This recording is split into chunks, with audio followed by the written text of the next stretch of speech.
ভারতের তামিলনাড়ুর রামেশ্বরমে এক দরিদ্র পরিবারের জন্ম হয়েছিল কালামের।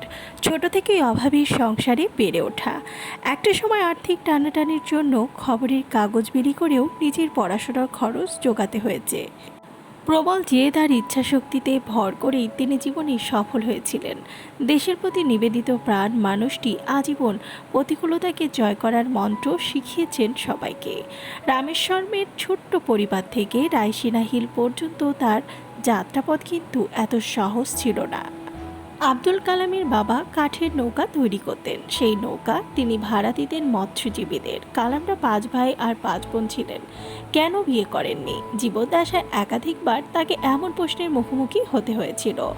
সব সময় তিনি এমন প্রশ্ন সাহসে এড়িয়ে যেতেন। বিয়ের প্রসঙ্গ উঠলেই অস্বস্তি বোধ করতেন কালাম। 2006 সালে একবার সিঙ্গাপুরে বক্তৃতা দেওয়ার সময়ও একই প্রশ্নের সম্মুখীন হতে হয় তাকে। কালাম সেই সময় প্রশ্ন এড়াতে বলে যান, আশা করব আপনারা সবাই ভালো জীবনসঙ্গী পাবেন। আসলে তার এমন কথার আড়ালেই লুকিয়েছিল উত্তর। জীবনে এত দূর পর্যন্ত অনেক কষ্টে এগিয়েছি, বিয়ে করলে সেটা সম্ভব হতো না, হয়তো এর অর্ধেক রাস্তাও এগোতে পারতাম না, দেশের জন্য এত কাজও হয়তো করা হতো না। একবার এক বিশ্লেষককে এমন কথাই বলেছিলেন তিনি।